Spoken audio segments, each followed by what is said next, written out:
Very good afternoon to everyone. बताओ जी, कल क्या बात करी मैंने आपसे? क्या मैनेजमेंट की बातचीत को थोड़ा आगे बढ़ा चुके हैं अब अपन, है ना? मैनेजमेंट की बातचीत शुरू करी तो मुझे एक व्यक्ति मिली। क्या नाम है इनका? याद आ गई क्या? क्या नाम है इनका? स्मिता राय। क्या काम करती हैं ये? कैंडल वगैरह बनाती हैं, वैक्स मोल्डिंग का काम करती हैं। ठीक है, इन्होंने कोई बिजनेस स्टार्ट कर दिया क्या धीरे से? क्या बिजनेस स्टार्ट किया है? नाम क्या है बिजनेस का? नामची डिजाइनर कैंडल। कहाँ की रहने वाली हैं ये? नामची की रहने वाली हैं। और कहाँ पे आता है ये नामची? सिक्किम में आता है। ठीक है। दूसरा, किसी ने फंडिंग वगैरह में हेल्प करी क्या इनको? किन्होंने करी? अभिषेक ने करी, है ना? और कौन सी ऑर्गेनाइजेशन है? NEDFI। नाम क्या है पूरा? North east development finance corporation limited.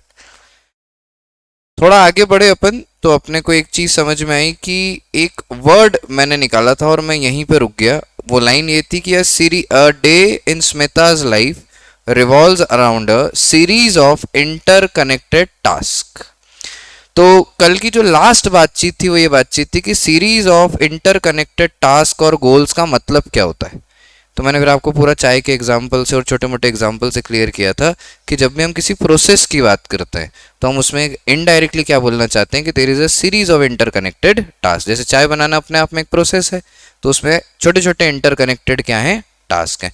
फिर मैंने नीचे लिखा कि आज के बाद हम प्रोसेस सुनेंगे तो हमें क्या समझ में आना चाहिए कि it is a series of interconnected task. अगर हम ये वर्ड सुने कि it is a series of interconnected task तो हमें क्या समझ में आना चाहिए कि किसी प्रोसेस की चर्चा हो रही होगी। चलिए लाइन को आगे बढ़ाते हैं, पढ़ के देखते हैं क्या लिखा है आगे। A days in Smita's life revolve around a series of interconnected tasks aimed at fulfilling the organizational goal। एक शब्द वापस यहां पे आया, ये वर्ड क्या है? गोल। अभी तक पहले लेक्चर में जो चर्चा थी जिसमें था मैनेजमेंट टेक्टफुली, उसमें मैंने एक चीज और क्लियर कर दी थी कि गोल होना जरूरी है। बिना गोल के हम मैनेजमेंट कर नहीं पाएंगे। तो कुछ भी अगर अपने को करना है तो थोड़ा सा उसमें क्या होना चाहिए? गोल होना चाहिए, पर्पस होना चाहिए। किसी ने कहा ऑब्जेक्टिव होना चाहिए, किसी ने कहा टारगेट होना चाहिए, किसी ने कहा टास्क होना चाहिए। ठीक है, तो गोल शुड बी देयर। अभी तक इस लाइन को पढ़ के और आज तक के डिस्कशन में मैं ये कंक्लूड कर पाया हूं कि मैनेजमेंट जो है वो गोल ओरिएंटेड है। मेरे साथ बोल के बताओ, मैनेजमेंट क्या है? आवाज नहीं है। क्या है मैनेजमेंट? क्या है? गोल ओरिएंटेड है। ठीक है, अब ये लिखते हैं आगे, ध्यान से पढ़िएगा। एक एक लाइन का मतलब है यहाँ पे। From planning festive collection to organize fund. दो लाइनों को जोड़ा। फ्रॉम प्लानिंग फेस्टिव कलेक्शन, क्या फेस्टिवल के टाइम पे इन्हें ज्यादा कलेक्शन पे ध्यान देना पड़ता होगा, अलग अलग डिजाइन पे काम करना पड़ता होगा। वहां से लेके फंड रेस करने तक, क्लास 11th अपने सीखा ना, फंड रेस करना सीखा, equity fund, owner fund, borrowed fund, वहां तक। एंड रिक्रूटिंग, रिक्रूटिंग का मतलब समझते हो? लोगों को अपने हायर करना। Recruiting worker, she seamlessly orchestrate operations. Regular communication with suppliers, ensure timely delivery while customer engagement, provide valuable feedback. अगर आप इन तीन लाइन को बहुत ठीक से समझे तो आपको समझ में आया होगा एक बिजनेस में होने वाली सारी बातें इसमें कवर हो गई। पैसे लाने से लेके क्या प्रोडक्ट बनाना है वहां तक, कौन प्रोडक्ट सप्लाई करेगा वहां तक, किसको बेचेंगे, जो बेचेंगे वो क्या फीडबैक देंगे वहां तक, A to Z सारी बातचीत हम यहाँ पे क्या कर रहे हैं? कवर कर रहे हैं। तो स्मिता का दिन इन सब चीजों में जूझता होगा। स्मिता का दिन इन सब बातों के आसपास घूमता होगा। Smita's leadership in managing Namchi designer candle illustrate the essence of management. क्या ये वर्ड समझते हो? एसेंस सुना है कभी? ऐसे वेनिला एसेंस सुना है? एसेंस का मतलब क्या होता है? नॉट एग्जैक्टली बट उसके जैसा, है ना? जैसे मैं आपको बोलूँ वेनिला एसेंस है हमारे पास और उससे हमने कस्टर्ड बनाया, तो इसका क्या मतलब हुआ? हमने वेनिला नहीं डाली लेकिन उसका क्या डाला है? एसेंस डाला है। हम बोल सकते हैं फ्लेवर डाला है, हम बोल सकते हैं उसका टच है। तो स्मिता की लाइफ मैनेजमेंट की पूरी कहानी तो नहीं सुनाती लेकिन ये जरूर बताती है कि हाँ मैनेजमेंट कुछ ऐसा ही होता होगा। ठीक है, that underpins all organizations, be they are school, hospital, businesses। अगर मैं थोड़ा आपसे पूछूं कि क्या आपने स्कूल में इस तरीके की घटनाएं होती हुई देखी हैं कि वहां भी मैनेजमेंट होता है क्या? स्कूल में भी थोड़ा बहुत होता होगा। आप लोग को पता है आपकी क्लास कौन सी है? क्लास में पहला लेक्चर कौन सा है, दूसरा लेक्चर कौन सा है, ये टीचर्स को भी पता होता होगा। अब जिस टीचर का पहला लेक्चर आपके यहाँ है तो उसका दूसरा लेक्चर दूसरी क्लास में होता होगा, तो उनके पास अपना शेड्यूल होगा, आपके पास अपना शेड्यूल होगा। कमरों को इस तरीके से अलोकेट किया जाता होगा कि टीचर टाइम टू टाइम पहुंच पाए। मान लीजिए आपका 4 एकड़ का स्कूल है और एक क्लास आपने इस कोने में ली और दूसरी क्लास आपको दूसरे कोने में लेना है, और टाइम कितना है, 5 मिनट। तो अब आप कैसे, आप देख रहे हो सारी मैडम में दौड़ लगा रही साड़ी पहन के, मजा आ जाए, स्पोर्ट्स शूज पहन एक दूसरे पे गिर रही हैं, या घोड़ा वोड़ा रखा हुआ है स्कूल में कि बिल्कुल घोड़े पे दौड़ लगा रही हैं, ऐसा तो नहीं करेंगे ना। तो हमें क्या करना पड़ता है, थोड़ा बहुत मैनेजमेंट तो हम वहाँ भी देखती हैं। मेरे को एक चीज़ बताओ, सबसे छोटा, या हम कहें कि जहाँ उम्मीद ना हो, ऐसा कहाँ ही मैनेजमेंट आपने देखा क्या? सबसे छोटा, मतलब आपको दिख के लगे हाँ यार मैनेजमेंट, 2 दिन से सुन रहा हूँ, ये चीज़ देख के लगता है कि यहाँ भी मैनेजमेंट हो रहा है। ऐसा कुछ याद आता है, ऐसा कुछ सोच पाते हो आप?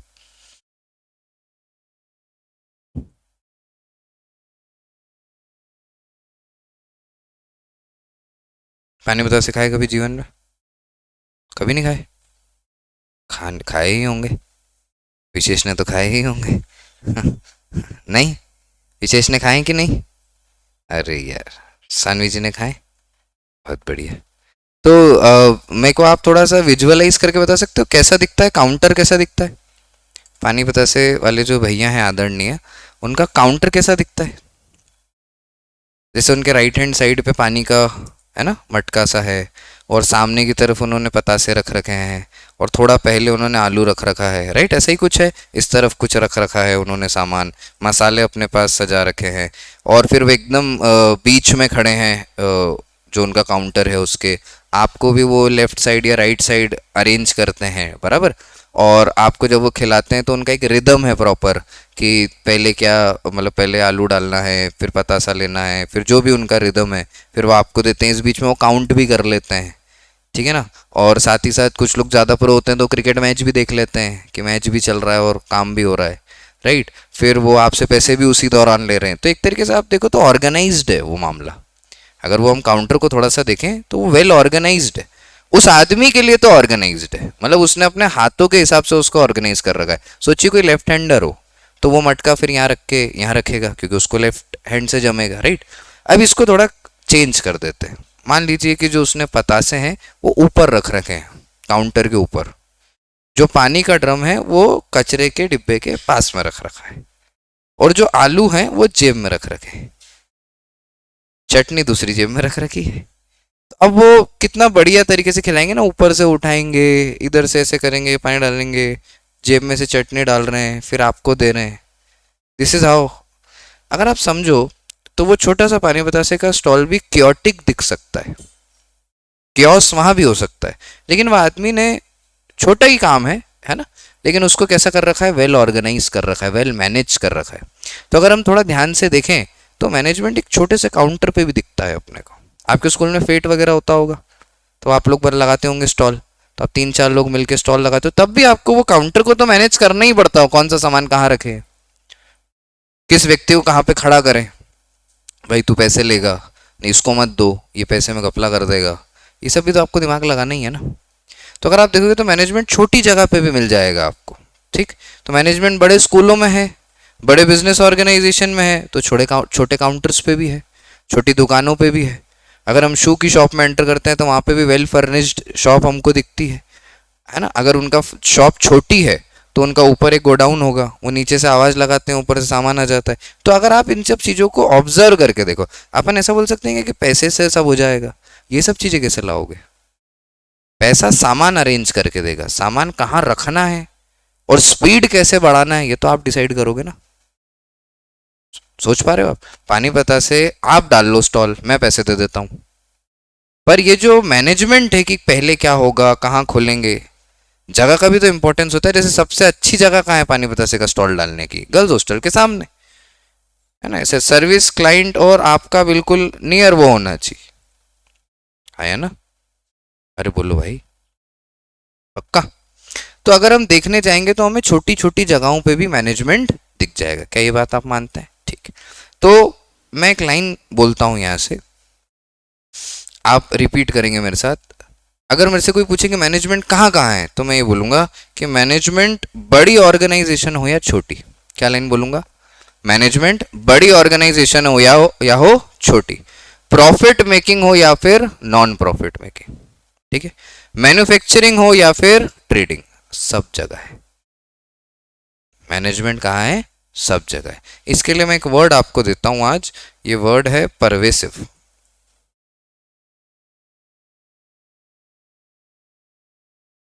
क्या वर्ड है, परवेसिव। परवेसिव का मतलब होता है यूनिवर्सल।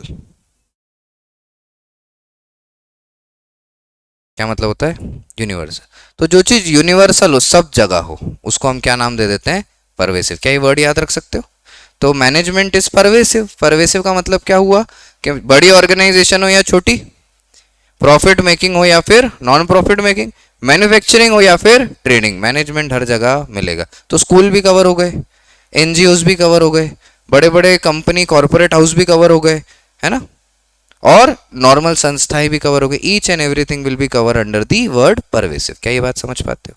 अब मैं फिर एक चीज बोलता हूँ, क्या परवेसिव मैं सिर्फ इंडिया के लिए बोल रहा हूँ या ग्लोबली बोल रहा हूँ, ग्लोबली बोल रहा हूँ। अगर यूएस में कोई स्कूल होगा तो वहां भी मैनेजमेंट होगा। हम ये बोल सकते हैं कि इनका मैनेजमेंट और हमारे मैनेजमेंट में फर्क है, इनका बेटर है, हमारा थोड़ा कम है, हमारा और बेटर है, हम ये बोल सकते हैं। हम ये बोल सकते हैं कि मैनेजमेंट होगा ही नहीं, ऐसा नहीं है। जो बच्चा 4:30 की क्लास में 10 मिनट पहले आया, और जो बच्चा 4:30 की क्लास में डॉट 4:30 बजे आया, जो बच्चा 4:30 की क्लास में 4:35 पे आया, सबने काम पूरा किया है। किसी का मैनेजमेंट अच्छा है, किसी का ओके ओके है, किसी का ठीक नहीं है। बिना मैनेजमेंट के कोई नहीं पहुंचा है, सबने कुछ ना कुछ मैनेज किया ही होगा। लेकिन किसी ने थोड़ा स्मार्टली अच्छे से कर लिया होगा, किसी ने थोड़ा स्मार्टली करने की कोशिश करी पर नहीं कर पाया होगा। कभी कभी जेन्युइनली भी आदमी लेट हो जाता है, जेन्युइन रीजन भी होते हैं, ठीक है ना, ऐसा सब। तो इतनी सब बात करके मैं चाहता हूं अब कि आप बुक खोलो और एक केस स्टडी मेरे लिए पढ़ दो, जिस केस स्टडी का नाम है टाटा स्टील्स। 10 मिनट मैं आपको दे रहा हूं, उसके बाद में इसमें से आपसे सवाल पूछूंगा, ठीक है। स्मिता की कहानी क्लियर है सबको, स्मिता की कहानी में कोई प्रॉब्लम तो नहीं, बोलो, पक्का क्लियर है ईच एंड एवरी वन। अब मैं चाहता हूं कि आप टाटा स्टील्स की एक कहानी पढ़ें और मुझे 10 मिनट बाद में जो सवाल आपसे पूछूं उनके जवाब दें। ऑनलाइन में ये बुक है आपके पास, उसको स्क्रॉल करिए, पढ़िए और मुझे बताइए। नेक्स्ट 10 मिनट्स आपकी रीडिंग के लिए।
बताइए जी, पढ़ा क्या? किसने शुरू करी टाटा स्टील्स? जमशेद जी टाटा। कहाँ के रहने वाले हैं ये? जमशेदपुर इन्हीं के ऊपर बना दिया क्या? जमशेदपुर तो नाम इन्हीं के ऊपर है। हाँ, और क्या समझा आपने? कब शुरू हुई कंपनी? चलो थोड़े फैक्ट निकालते हैं, ज़रा ध्यान से देखिए सामने। कब शुरू होती है कंपनी? 1868। क्या ये प्री इंडिपेंडेंस है? 1947 के पहले की बातचीत है, मतलब अंग्रेजों के टाइम पे शुरू हो गए थे ये। तो वो स्ट्रगल भी रहा होगा इनके सामने, और उस पॉइंट ऑफ टाइम में इंडिया के लिए कंपनी बनाना और आज तक चलाना बड़ी बात है ना? मतलब अब ये तो आज़ादी से ज़्यादा साल हो गए। 1947 से अगर हम देखें आज़ादी में कितने साल हुए, 70-75 साल हुए, तो उससे ज़्यादा का टाइम हो गया ये तो इतने सालों तक बिजनेस करना और इतने बड़े मार्केट में करते रहना, इंडिया का मतलब आधा डेवलपमेंट इस आदमी ने देखा होगा। या हम बोल सकते हैं उस समय फंडिंग करने के लिए यही आदमी होंगे। मतलब ये तो वही बात हो गई, गोकुल धाम में जो जेठालाल जी का बिजनेस का ऑरा है वो इनका रहा होगा इंडिया के शुरुआती दिनों में, है ना? आगे बढ़े तो हमें क्या मिलता है कि कितनी कंट्रीज में काम कर रहे हैं ये अभी? 5 कॉन्टिनेंट्स और ऑलमोस्ट 100+ कंट्रीज। कंट्रीज कितनी है टोटल वर्ल्ड में? 197 है। यूएन बोलता है 192 मानेंगे हम, 5 को नहीं मानते हैं वो। तो 192 के हिसाब से भी 100+ है तो बहुत है, मेजर ग्लोबल बिजनेस है। इसके बाद और इनके मेन विजन में क्या आता है, क्या सोचते हैं ये लोग? तो एक आयरन स्टील कंपनी के बारे में सोचा होगा, एक वर्ल्ड क्लास लर्निंग इंस्टीट्यूट के बारे में सोचा होगा, एक यूनिक होटल, एक हाइड्रो इलेक्ट्रिक प्लांट, इन सब के बारे में इन्होंने सोचा होगा। तो क्या मैं बोल सकता हूँ ये शुरुआती दिनों में इनके गोल रहे होंगे? और क्योंकि गोल रहे होंगे तो इन्होंने इसके लिए मैनेजमेंट किया होगा, अपने आप को बेहतर। अब तो आप ये मानते हो कि नहीं, जैसे स्मिता का जो बिजनेस है वो एक तरीके का सोल प्रोप्राइटरशिप है, वो अकेली है, उसने फंडिंग कर ली है और वो बिजनेस को मैनेज कर रही है। पर जब हम इतनी बड़ी ग्लोबल कंपनी की बात कर रहे हैं तो हम क्या बोल रहे हैं कि मैनेजमेंट तो यहाँ भी होगा, लेकिन यहाँ आप जमशेद जी अकेले कुछ नहीं कर पाएंगे। अब उनको टीम चाहिए, अब उनको लोग चाहिए। अगर स्मिता को भी अपने बिजनेस को इंडिया लेवल पे लाना है, अभी वो सिक्किम में है ना, अगर वो चाहती है इंडिया में सिर्फ मेरी कैंडल बिके, तब उसको भी क्या करना पड़ेगा? स्टैंडर्डाइजेशन करके लोगों को रिक्रूट करना पड़ेगा। एक बात समझ में आई क्या? और जब एक बार बिजनेस में एक से ज्यादा लोग हो जाएंगे तो हमें किस पे काम करना है? मैनेजमेंट टेक्टफुली पे। हमें बस लोगों से सही से काम करवाना है। क्या ये बात समझते हो? जैसे एक जॉब करने वाले व्यक्ति की मेंटेलिटी ये होती है कि आप मुझे काम बता दो, मैं कर दूंगा, ठीक है? तो आप 2 घंटे का काम है ना, तो मैं 2 घंटे में कर दूंगा, और 2 घंटे का कितना पैसा दोगे? इस तरीके से वो सोचता है। एंटरप्रेन्योर का माइंड थोड़ा सा इसमें उल्टा चलता है। वो क्या बोलता है कि मैं काम सीखता हूँ, ये काम मेरे को कंप्लीट करने में 2 घंटे लगते हैं, ठीक है, और इस काम का मुझे 1,000 रुपया मिलता है। क्या मैं किसी ऐसे व्यक्ति को ढूंढ सकता हूं जो यही काम 2 घंटों में 800 रुपये में मेरे लिए कर दे? ठीक, तो वो ऐसे व्यक्ति को ढूंढ लेगा और ये काम किसको दे देगा? ये काम किसको दे देगा? उस व्यक्ति को दे देगा। वो कितने में काम कर देगा? और ये सामने वाली पार्टी से कितने पैसे लेगा? 1,000 रुपये, 200 रुपये बचा लेगा। बोलो हाँ या ना? तो अब ये खाली नहीं बैठेगा, अब ये सोचेगा मेरे 2 घंटे सेव हो गए, अब मैं काम करता हूं, मैं ऐसा काम ढूंढता हूं जिसमें मुझे 10,000 रुपये मिले और 4 घंटे लग जाए, कोई प्रॉब्लम नहीं, ठीक। अब 4 घंटे काम करे लेकिन 10,000 रुपये मिले। अब वो ये नहीं सोचेगा कि मैं अब क्या करूं, अब वो ये दिमाग लगाए क्या कोई ऐसा व्यक्ति मिल जाए जो ये काम 4 घंटे में कर दे लेकिन 8,000 रुपये में कर दे। फिर ऐसा आदमी ढूंढ लेगा। तो 1,000 का काम था, किसको दे दिया? दूसरे व्यक्ति को 800 में। 10,000 का काम था, किसको दे दिया? दूसरे व्यक्ति को 800। ऐसे करते करते करते करते एक स्टेज आएगी जब वो सोचेगा कि 2 करोड़ का काम है 1 घंटे का, कोई व्यक्ति मिल जाए जो 1.5 करोड़ में कर दे। अच्छा, ये विन विन सिचुएशन है या नहीं? क्या हम दूसरे व्यक्ति का यूज कर रहे हैं या नहीं? बोलो। लेकिन बात वही है कि यूज तो आपका होगा, आपका भी फायदा होगा, मेरा भी फायदा होगा, लेकिन एक बात अलग है, मेरा फायदा थोड़ा सा ज्यादा होगा। तो जमशेद जी की वजह से ऑर्गेनाइजेशन में हो सकता है हजारों एम्प्लॉय आए हों और उन लोगों ने आज बहुत तरक्की कर ली हो, जिसमें कोई बुरी बात नहीं है, लेकिन जमशेद जी ने भी तो तरक्की करी ना। आज हम जमशेद जी की वजह से टाटा स्टील्स में जितने भी लोग काम करते हैं उनको नहीं जानते, लेकिन टाटा स्टील को जानते हैं। क्या ये बात समझ पाते हो आप? थोड़ा सा आगे बढ़ के देखो, क्या इन्होंने एक होटल चेन भी बनाई, आप जानते हैं ताज होटल टाटा ग्रुप का है। ताज होटल हिंदुस्तान का पहला होटल था जहाँ इलेक्ट्रिसिटी थी और जहाँ लिफ्ट आई थी जिंदगी में पहली बार। और भी अगर हम देखेंगे तो ऐसे काफ़ी सारी चीज़ें मिल जाएंगी। आज की तारीख में हम टाटा स्टील्स के अंडर काफ़ी सारी चीज़ों को देखते हैं, जिसमें हम एक वर्ड यूज़ करते हैं टाटा ग्रुप्स। क्या वर्ड यूज़ करते हैं? टाटा ग्रुप्स। और उसमें हमें क्या मिलता है? Tata steel, Tata motor, TCS सुना हो आपने, टाटा पावर, टाइटन घड़ी आती है इसकी, Tata communication and Indian hotels and many more.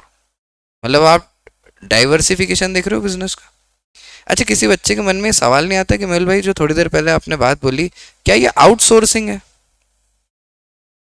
क्या अपना काम किसी और को दे देना? क्या हम आउटसोर्स करते हैं? नहीं।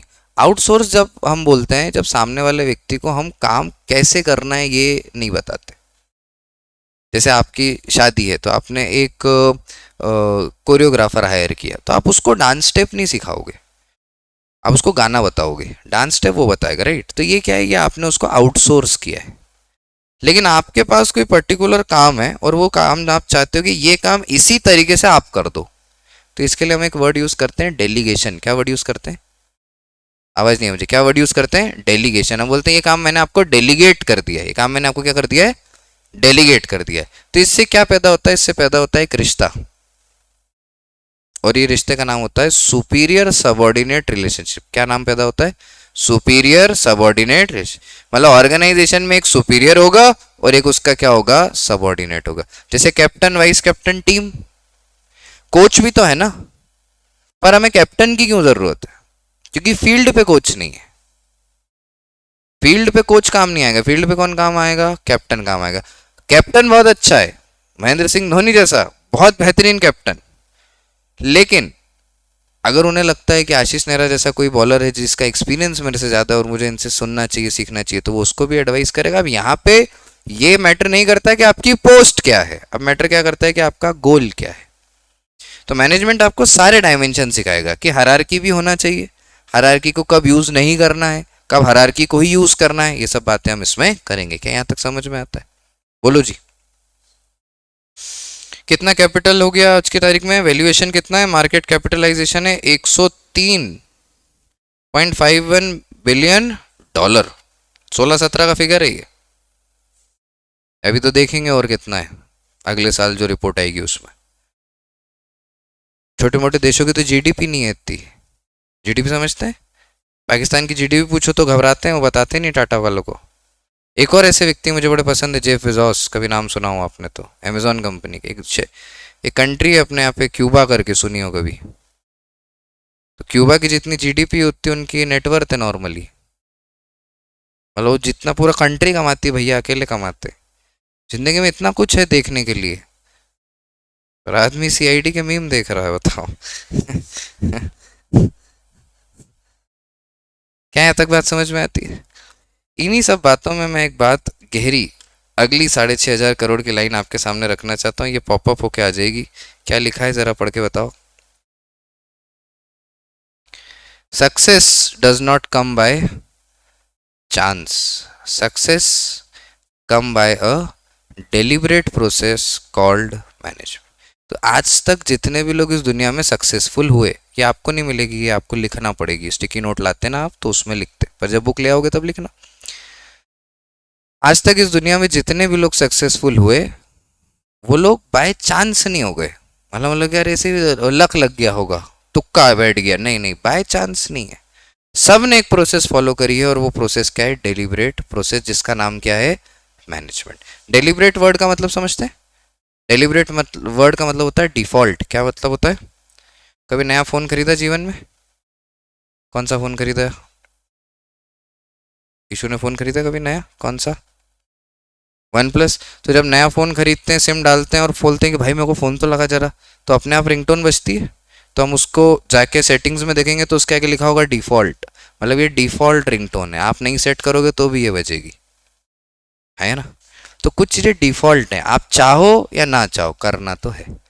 तो डेलिबरेट प्रोसेस मतलब डिफॉल्ट प्रोसेस है, आप चाहो या ना चाहो मैनेजमेंट तो करना ही है आपको। तो मेरा कहना है कि जब मेरे चाहने या नहीं चाहने के बावजूद भी मुझे मैनेजमेंट करना है, या मैं इसको इस तरीके से रखूं कि मैं कॉन्शियसली मैनेजमेंट करूं या अनकॉन्शियसली मैनेजमेंट होगा, जब मैनेजमेंट होना ही है तो मैं कॉन्शियसली कर लेता हूं ना। आप एग्जाम तो दोगे ही ना सब, तो आप कॉन्शियसली प्रिपेयर करके दो, अनकॉन्शियसली प्रिपेयर करके दो, दोगे तो सभी। तो जब प्रिपरेशन करनी ही है तो कॉन्शियसली कर लेते हैं। समझ पाए इस बात को? पक्का? तो आइए पहला इंट्रोडक्शन का पैराग्राफ आपके सामने मैं रखता हूं, जिसमें हम पढ़ते हैं। डेफिनेशन का पार्ट नेक्स्ट सेगमेंट में रखेंगे, अभी डेफिनेशन नहीं सिखा दूंगा, अभी थोड़ा और डिटेलिंग में जाएंगे। मैं पढ़ता हूं पहली लाइन, कितनी खूबसूरत इन्होंने लिखी। Management is essential for all organization, big और स्मॉल, प्रॉफिट और नॉन प्रॉफिट, सर्विस और मैन्युफैक्चरिंग। हर ऑर्गेनाइजेशन के लिए मैनेजमेंट जरूरी है, बड़ी ऑर्गेनाइजेशन हो या फिर छोटी, प्रॉफिट मेकिंग हो या फिर non profit making, service sector हो या फिर मैन्युफैक्चरिंग, हर सेक्टर में मैनेजमेंट का होना जरूरी है। क्या इसी लाइन के लिए मैंने आपको एक वर्ड सिखाया था, वो वर्ड का नाम क्या है? तो हम बोल सकते हैं कि ये परवेसिव को ही दर्शा रही है। तो क्या मैं बोल सकता हूँ management is pervasive? Management is pervasive, management is universal, है ना? Management is necessary so that individual make their best contribution towards the group objective. Word क्या यहाँ पे आया? Group objective. ध्यान से देखो दोस्त, ये जो मैनेजमेंट टेक्टफुली है ना, इसमें MEN है, AN नहीं है। MEN का मतलब क्या हुआ? एक से ज्यादा। एक आदमी को मैनेज नहीं करना है, पूरी ऑर्गेनाइजेशन को मैनेज करना है, मतलब बहुत सारे लोगों को मैनेज करना है। तो एक से ज्यादा की बात करें और एक से ज्यादा होते हैं तो फिर हम ग्रुप बोलते हैं। तो मैनेजमेंट अल्टीमेटली किस चीज पे काम करती है? ग्रुप पे काम करती है। किस चीज पे काम करती है? क्या इंडियन क्रिकेट टीम एक ग्रुप है, जिसको हम ग्रुप का सिनोनिम टीम बोल सकते हैं, ठीक है ना? तो ये एक ग्रुप के लिए काम करे, एक टीम के लिए काम करे, तो इनका टीम ऑब्जेक्टिव होगा। जब मैं ये वर्ड बोलता हूँ ना तो मुझे एक मूवी याद आती है। आप मुझे बताइए, क्या आपने कभी चक दे इंडिया मूवी देखी है? चक दे इंडिया, शाहरुख खान वाली। शाहरुख खान क्या रहते हैं उसमें? कोच रहते हैं। और उस चक दे इंडिया मूवी क्या हॉकी पे बेस्ड है? क्या होता है उस, थोड़ी सी मूवी याद कराओ मेरे को। बहुत सारी 10-12 लड़कियां रहती हैं, वो सब मिलके एक टीम बनाती हैं, है ना? वो सारी टीम्स में जो लड़कियां रहती हैं वो अपनी अपनी स्टेट प्लेयर रहती हैं। तो एक सीन मेरे को बहुत अच्छा याद आता है कि उसमें ना सेमीफाइनल या फाइनल मैच चल रहा होता है, ठीक है? और उसमें दो लड़कियां रहती हैं जो है ना अपने पर्सनल हाई गोल्स के लिए बड़ी ग्रीडी रहती हैं, ऑब्सेस्ड रहती हैं कि यार मेरे गोल ज्यादा हों। दो लड़कियों का ऐसा हेल्दी कंपटीशन आपस में चलता है कि मेरे पास बॉल आ गई तो मैं गोल मार दूं तो मेरे गोल ज्यादा होंगे, आपके पास बॉल आ गई तो आप गोल मार दो, आपके गोल ज्यादा होंगे। इस तरीके से उनका कंपटीशन चलता है। तो जो कोच रहता है वो समझाता है कि देखो यार, पर्सनल अचीवमेंट अपनी जगह है, लेकिन है ना कभी कभी टीम का जीतना ज्यादा जरूरी होगा। तो ऐसा ना हो कि टीम जीतने के चक्कर में, मतलब आप ये सोचो कि यार मैं अपना गोल मारना चाहती हूँ, लेकिन उस चक्कर में आप गोल ना मार पाओ और टीम हार जाए, ऐसा नहीं होना चाहिए। इत्तेफाकन ऐसा एक दिन भी आ जाता है, अगर आप याद कर पा रहे हो तो मैच चलता है और ऑस्ट्रेलिया की टीम एनालिसिस कर लेती है कि ये दो प्लेयर आपस में पास नहीं करते हैं, तो वो उनको अपडेट करते हैं कि अरे आप तो जाके बीट करो, पास नहीं करेगी वो, हम जानते हैं आज तक नहीं करा उसने। और वो धीरे से आवाज़ लगाती है प्रीति और पास कर देती है और गोल हो जाता है और सब चक दे इंडिया कर देते हैं और उस तरीके से मैच जीत जाते हैं और सेमीफाइनल से शायद फाइनल में चले जाते हैं। ऐसा कुछ होता है।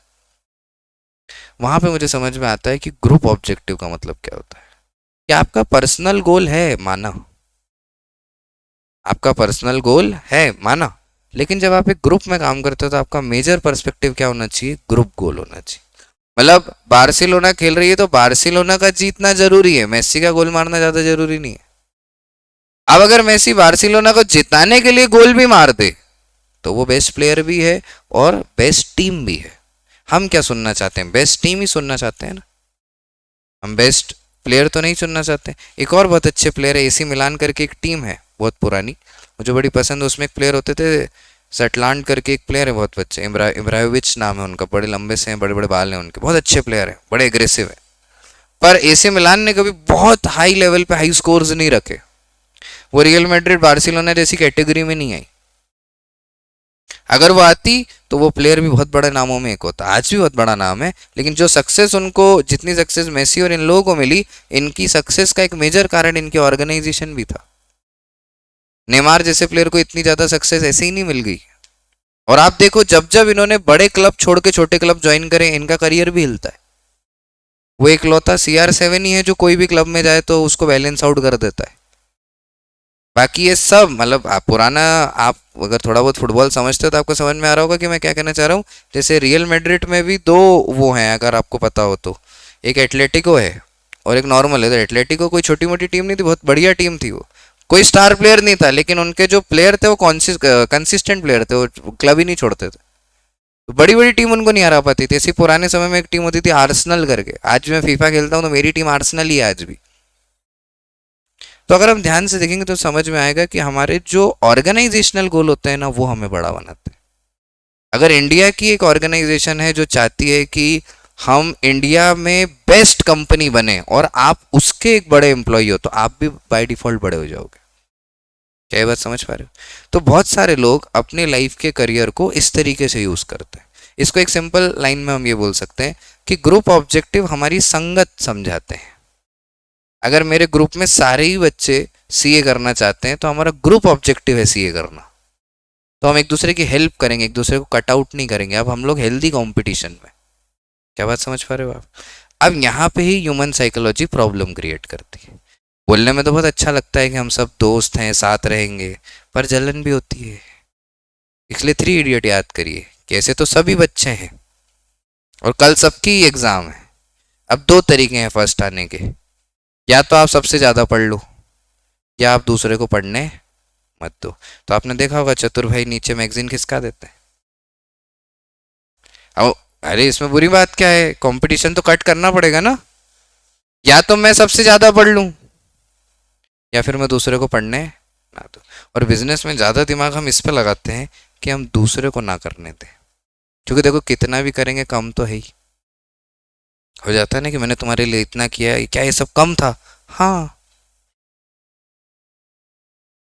तो मैं और क्या करूं? मत करो, अब दूसरा कर रहा है, आपकी जरूरत नहीं है। तो कम था, हाँ कम था, इसमें बुरा क्या मानना? कैपेबिलिटीज बढ़ा लीजिए आप आपकी।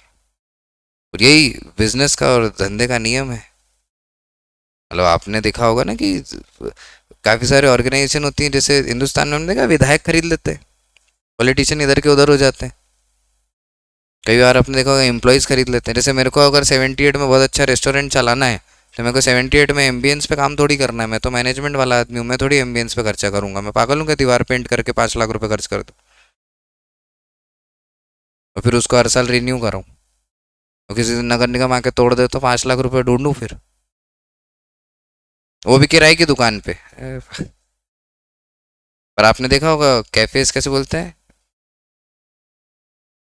Perfect ambience for extroverts. ओहो, वट एवर एम्बियंस क्या होता है? ईंट पत्थर। अरे बड़े सारे बच्चे आते हैं, सर हम ये वाले कॉलेज जाना चाहते हैं, क्या है वहाँ का इंफ्रास्ट्रक्चर बहुत अच्छा है। तो मैंने ईंट पत्थर से क्या लेना देना तुमको? नहीं, क्लासरूम बहुत बड़ी है तो ये तो गलत बात है, छोटी होना चाहिए क्लासरूम, दिख जाओगे पकड़ कुछ उल्टा सीधा करते हुए। छोटी क्लासरूम होना चाहिए ना भाई। मंदिर जाओगे तो आप भगवान की मूर्ति देखने जाओगे, मंदिर कितना बड़ा है देखने जाओगे? मतलब आप बोलो बहुत बड़े मंदिर जाएंगे, ऐसे बोलेंगे? बहुत बड़े अस्पताल जाएंगे, यहाँ 500-600 लोग रोज मरते हैं, ऐसे बोलोगे आप? हम बैक ऑफ द स्टोरी क्या रखते हैं अपने दिमाग में, आपको ये चीज़ का वो ध्यान रखना चाहिए। तो अगर मुझे बहुत बड़ा रेस्टोरेंट डालना है 78 में, तो मैं इन 78 के सबसे बड़े रेस्टोरेंट में, जो अभी तक का सबसे हाईएस्ट पेइंग रेस्टोरेंट है, उसके शेफ को अपनी टीम में कर लूंगा। है ना? अरे ऐसा कहीं लिखा थोड़ी जो आपका है वो आपका है। मैंने बताया ना, बिस्किट का खेल है। कितना मिलता है भैया वहां पे? 1 लाख रुपए महीना, हम 1.5 देंगे। 1.5 लाख रुपए, हाँ, और एक बोतल महीने में एक बार? नहीं नहीं, रोज रोज, हाँ। और भी बहुत कुछ देंगे, रहने की जगह देंगे। अच्छा, हाँ ठीक है भैया, मैं आपको सारे सीक्रेट बता दूंगा। बता देगा? अरे जितना फॉरेन इन्वेजन हुआ, मैंने कहा ना ये मैनेजमेंट कहानी अलग है, एरिस्टोक्रेसी की कहानी है, नौकरों की कहानी नहीं है। नौकर चुगली करते हैं और जो राजा लोग हैं वो चुगली करवाते हैं ताकि पता चले कौन मेरे बारे में क्या सोचता है। जैसे मेरे बारे में जितना लोग बुरा बोलते हैं मुझे बहुत अच्छा लगता है, बोलते रहना चाहिए उन्हें। मेरी बहुत बुराई करते हैं दुनिया। अच्छा आदमी नहीं है, बुरा है, रंग ढंग नहीं है, देखो कैसे चलता है सर, बदतमीज है। अच्छा लगता है सब सुन के, क्योंकि फिर मैं डायरी है ना मेरे पास, मैं सब लिख के रखता हूँ ये, जहाँ दिन पलट गया। हाँ, और ऐसे मैंने बहुतों को परेशान किया हुआ है, मतलब ऐसा नहीं है कि बस एक बार मेरे निगाह में चढ़ जाए कोई कि हाँ इसका हिसाब करना है, तो बस फिर उसका हिसाब करता हूँ। तो भूल जाता है, भैया मैं आपको जानता हूँ, हम जानते हैं तुमको, मैनेजमेंट है, टाइम लेके हिसाब करेंगे। तो पुराने समय में तो ऐसा होता ही था ना, फॉरेन इन्वेजन जितना हुआ तो ये मुगल, ईस्ट इंडिया कंपनी, ये सब जो इंडिया आए, तो कोई आपके यहाँ आके आपके घर में रह गया, आपको मार गया, आप मार खा लोगे? नहीं नहीं, ये सब टेक्निकल था। हिंदुस्तानी अंग्रेजों को देख के पागल हो गए। एक तो इन्होंने गोरी मैम देख ली। अरे कल्चरल डिफरेंस होता है ना भाई, हिंदुस्तान में कैसे मिलना, हिंदुस्तान में सबकी बीवी घूंघट में। दूसरा यहाँ पे ऐसा मिलते कैसे, नमस्ते करते हैं। यूएस में कैसे मिलते हैं, जैसे हाथ पकड़ा, जेंटलमैन किस। तो हिंदुस्तानियों को बड़ा मजा आता था औरतों से मिलने में, क्या यार ये तो बहुत बढ़िया सिस्टम है यार, मतलब अपनी बीवी के अलावा सबको, हाँ हाँ सबको, तो बड़े खुश हुए ये।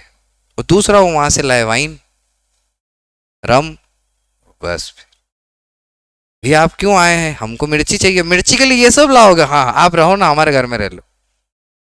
थोड़े समय बाद ईस्ट इंडिया कंपनी को समझ में आ गया तो पागल है, मारो इनको, और मारा। अब हिंदुस्तान का आदमी खाली गुटखा खा रहा है पूरा टाइम खड़ा होकर चौराहे पे, उसको काम ही नहीं है।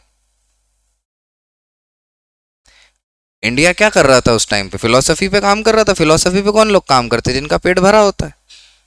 जिनको खाने को नहीं होगा वो ये बोलेंगे कि भगवान है या नहीं है। जैसे हिंदुइज्म में, जैनिज्म, बुद्धिज्म, ये सब इंडिया में पैदा हुआ, क्यों, क्या कारण है इसका? जैनिज्म उधर क्यों नहीं, सऊदी में क्यों पैदा नहीं हुआ? कभी सोचो आप ऐसा? ये हिंदुस्तान है, यहाँ नेचुरल रिसोर्सेज की भरमार है। हम छत के ऊपर चिड़ियाओं के लिए दाल रख सकते हैं, हम घर के बाहर गाय के लिए, कुत्ते के लिए पानी रख सकते हैं। तो हमारा कंसेप्ट है कि हम प्रकृति को साथ लेके चलते हैं। तो यहाँ जैनिज्म यही पैदा होगा, वही बोलेगा जियो और जीने दो, क्योंकि हम दूसरों को फीड कर सकते हैं, हमारे पास इतनी रिसोर्स है। इस्लाम का पैदा हुआ अरब में, वहां क्या है, रेगिस्तान, वहां कैक्टस का पौधा है, वहां गोभी का है ही नहीं। वहां क्या खाएंगे, जो मिल जाए मार के खाओ, तो उनका कंसेप्ट अलग है, जो मिल जाए मार के खा जाओ। वो जब इंडिया है तो उनका तो माइंड ही हिल गया, बोले तो किसी को मारते ही नहीं है, हाँ वो तो सब इनका चिल मामला है। 365 डेज रोज नई सब्जी बना के खाते हैं। तो उन लोगों को यहाँ पे रूल करने में प्रॉब्लम होगी कि नहीं होगी? तो फिर कैसे करेंगे? इंटरनल मिसमैनेजमेंट होता ही है, अंदर से किसी को बुला लेंगे। और वैसे भी राजनीति का और मैनेजमेंट का पुराना नियम है। क्या नियम है? कि लंका भेद के रावण को हराना हो तो विभीषण का अपनी तरफ होना जरूरी है, नहीं तो नहीं हारेगी ना। ये तो पुराना नियम है कि जब तक सामने वाली पार्टी का एक आदमी आपकी तरफ नहीं है, तब तक आप कैसे जीतोगे? आप सोचोगे कि सब मैनेजमेंट में लिखना पड़ता है, नहीं, ये करना पड़ता है। लिखने का तो अलग है। क्या यहाँ तक बात समझ में आती? क्या मैं बोल सकता हूँ management management is a group activity? बोलो जी, क्या मैं बोल सकता हूँ management is a group activity? फिर ये बोलते हैं management consist of series of inter related function perform by all the manager. तो क्या मैं बोल सकता हूँ मैनेजमेंट अब एक प्रोसेस भी है? हाँ ना, तो बोलो। तो अभी तक की बातचीत से अगर मैं देखूं तो मैंने कितने शब्द निकाले बेटा? 3 मेजर शब्द निकाले। कौन से 3 शब्द जरा मुझे बताओ।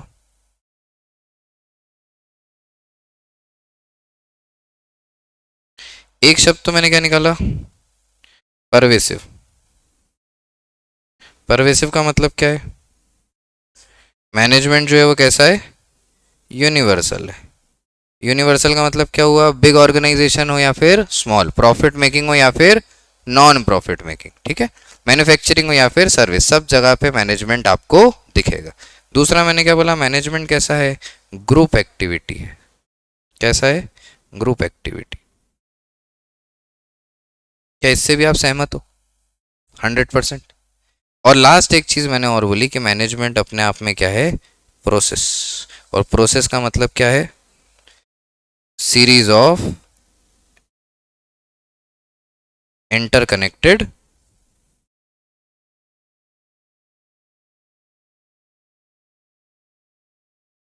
फंक्शंस।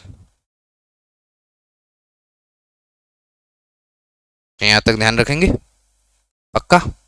कोई प्रॉब्लम तो नहीं है? इंट्रोडक्शन टू मैनेजमेंट मुझे लगता है समझ में आ गया होगा। अब थोड़ा बहुत समझ में आया मैनेजमेंट मतलब क्या, पक्का? आगे बात करेंगे फिर अपन बहुत जल्द, ठीक है? तो मैं कल का शेड्यूल आपको बताऊंगा और फिर हम आगे बढ़ेंगे। आज के लिए इतना ही, बहुत जल्द आपसे मुलाकात करेंगे, आगे बात करेंगे। Thank you so much, we will meet soon and discuss ahead.